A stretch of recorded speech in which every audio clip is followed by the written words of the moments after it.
जहरीली शराब को रोकने के लिए कुछ और बेहतर किया जा सकता है तो सरकार को विचार करना चाहिए। नहीं, देखिए, शराबबंदी को लागू करना ये तो हम लोग भी सहमत हैं, लेकिन उसके जो इस कानून को अमली जामा पहनाने के जो तरीके हैं, वो तरीका कहीं न कहीं सरकार का उस पर कोई नियंत्रण नहीं है, जिसके कारण इस तरह की घटनाएं हो रही है। जिन लोगों ने कल शराबबंदी की, वही आज उठा रहे हैं सवाल। कोई शराब चालू करने की बात कह रहा है तो कोई सरकार की नीतियों को विफल बता रहा है। नमस्कार, आप देख रहे हैं द इंडिया टॉप और मैं हूं आपके साथ आत्मजा। बिहार में एक बार फिर से शराब पर राजनीति शुरू हो गई है। विपक्ष के साथ साथ सत्ता में सहयोगी दल के नेता भी इस पर सवाल खड़े कर रहे हैं। जी हां, पूर्व उप मुख्यमंत्री तारकिशोर प्रसाद से जब जीतन राम मांझी की तरफ से एक बार फिर से शराबबंदी कानून को लेकर उठाए गए सवाल पर पूछा गया तो उन्होंने सरकार पर ही हमला बोलते हुए कहा कि सरकार का तंत्र शराबबंदी को लागू करने में पूरी तरह से विफल है। पहले एक बार आप खुद सुनिए क्या कुछ कह रहे हैं तारकिशोर प्रसाद। नहीं, देखिए, शराबबंदी को लागू करना ये तो हम लोग भी सहमत हैं, लेकिन उसके जो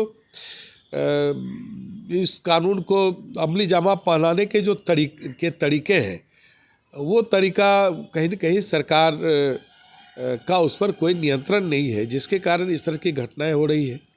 और भी कुछ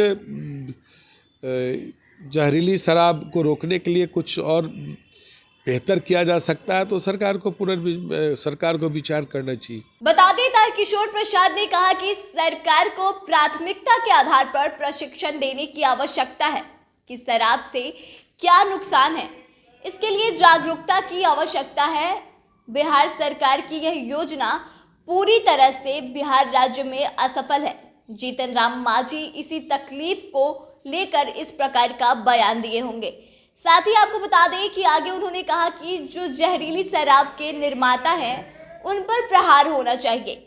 यह सब तभी संभव है जब सरकार का जो तंत्र है वह ईमानदार हो, वह अपने कामों को लेकर ईमानदार हो। लेकिन महागठबंधन की सरकार में सभी लोग शराब माफियाओं के साथ मिल गए हैं। आपको बता दें, पूर्व मुख्यमंत्री जीतन राम मांझी लगातार शराब लागू करने की मांग कर रहे हैं। मांझी ने अपने मगही अंदाज में कहा कि तेजस्वी बाबू बिहार में फिर से शराब चालू करवा दे हूँ, एकरा बारे में मुख्यमंत्री जी से भी बात करहूँ।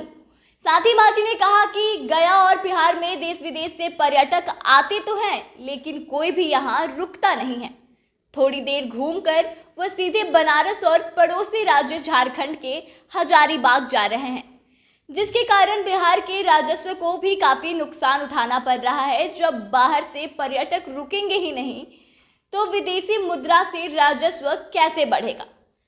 इसलिए हम मांग करेंगे, मुख्यमंत्री जी को समझाने की कोशिश करेंगे, अंदर ही अंदर शराबबंदी को समाप्त करने की मुख्यमंत्री नीतीश कुमार से मांग करेंगे। फिलहाल इस खबर में बस इतना ही। आगे की तमाम खबरों के लिए देखते रहिए द इंडिया टॉप। धन्यवाद।